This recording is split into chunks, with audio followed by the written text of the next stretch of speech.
Where would you put yourself? About 3 or 4. 3 or 4? Mm-hmm. 3 or 4? 3 or 4? Probably like a 6 or 7. 6 or 7? In my line of work, we're never safe. I work for a tree company. Oh, so you're always up there? Yeah, What is, I'm always taking risks. that's always a risk. Dangerous work. Yeah. I'll say 4.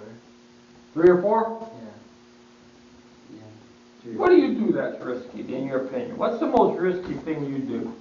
I don't know, maybe like talking to my friends about like stuff that I don't always know answers to, like regarding God and stuff. So, because I don't know if it'll influence them in the wrong way if I don't know what I'm saying or stuff like that. What you're saying is not accurate. If I'm like, if I don't know the answer to something, then they might be like, oh yeah, he's not smart. Is that what all Christians are like? So then I'm just afraid that if I don't say the right thing, then it'll give them like the wrong idea. So. 4. 4? No more cinnamon, or still? No. You're waiting for the next one to come out, isn't it? What is it? Talcum pot? What's next out there? Hey, you can do. What's the challenge? Huh? You can. 8 soap? Yeah, that's why his name is Soapy. That's why his name is Soapy. I think like a 7, but 9. 3 or 4. I like a 2 or 3. 3? 2 or 3? 2 or 3. 4. Now he lives with all sisters. So I think Let's jack it up. 7 or 8, right? Living with all sisters. Yeah. No, I'm only kidding. They're sweeties, all of them. I know them all. 2. 2! Alright. Alright, 2. That's good. I don't know, at my age, I don't know what risk level I'm at. I suppose I don't take many risks anymore. But those are physical risks. So we want to turn our attention now to what would be a spiritual risk. Okay? And do the spiritual risks ever cross over and become physical risks? So we're going to look at a verse in Acts 15. Alright? In Acts 15, there's a description of some men. They're going to give a testimony about some men. And we'll read,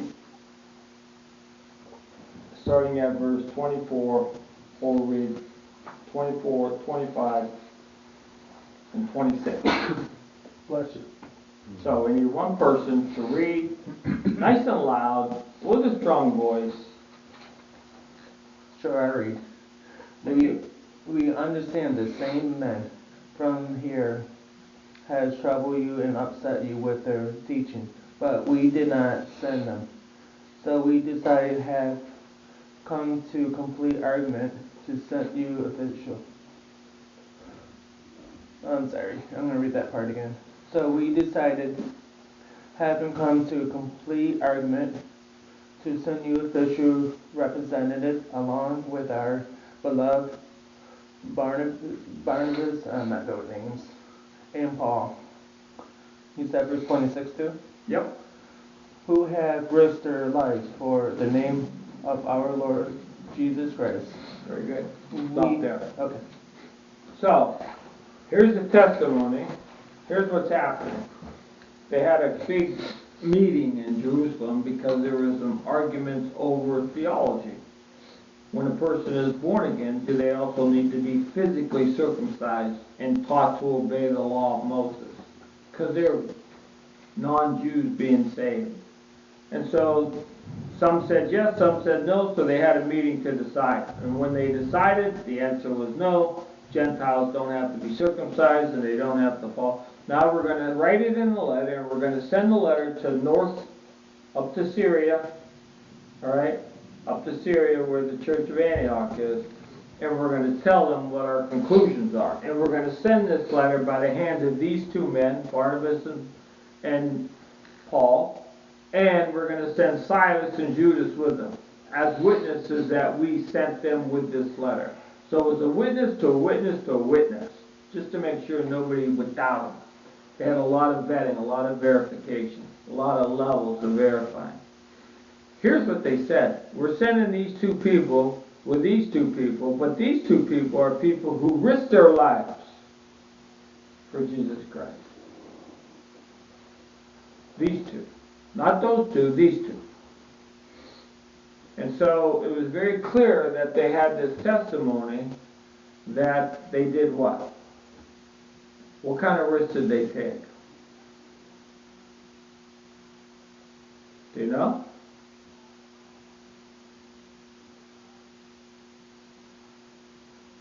What kind of risk did they take? They talk about Jesus Christ. Talked about Christ, and therefore people what? They hated him, Mm-hmm. didn't they? They hated the message, therefore they hated the messenger. And when that happens, sometimes people lose their temper. Well, you know what happened to Stephen in Acts 7, he was stoned, right? Mm-hmm. By Saul. Pardon? By Saul. Yeah. He died.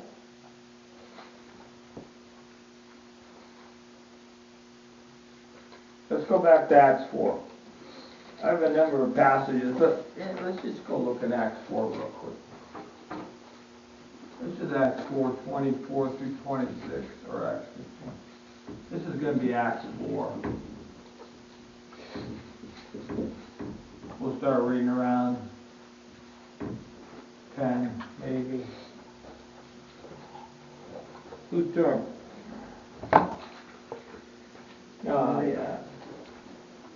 We'll read 10 through 13. No, 14. 10 through 14. Let it be known to you all and to the people of Israel that by the name of Jesus Christ of Nazareth, whom you crucified, whom God raised from the dead, by him this man stands here before you whole. This is the stone which was rejected by your builders, which has become the chief cornerstone. Nor is there salvation in any other, for there is no other name under heaven given among men by which we must be saved.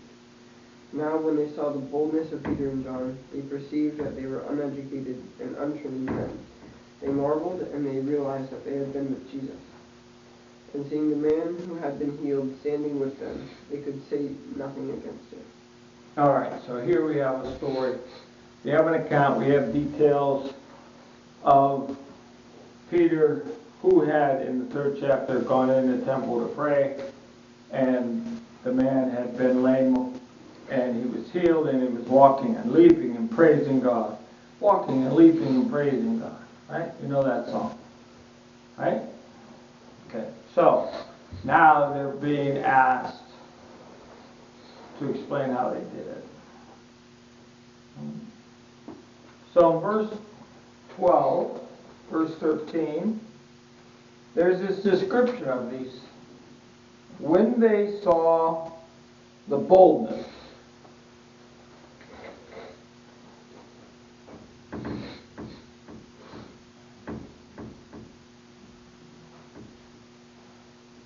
they saw boldness.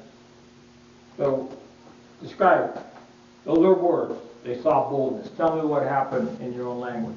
What did they see? They didn't hear boldness. They saw boldness. What did they see?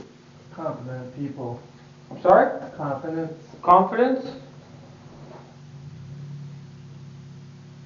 Anybody else? People want to sharing the gospel.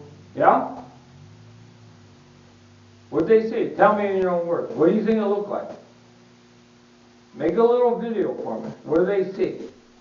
Play it out in your mind. Use your imagination. If somebody's going to say, we saw somebody being bold, what do they see? Perhaps like an intense gaze and straight back when they're talking about the scripture. There's no weakness in their No posture. weakness. Bold. I imagine that they were not timid.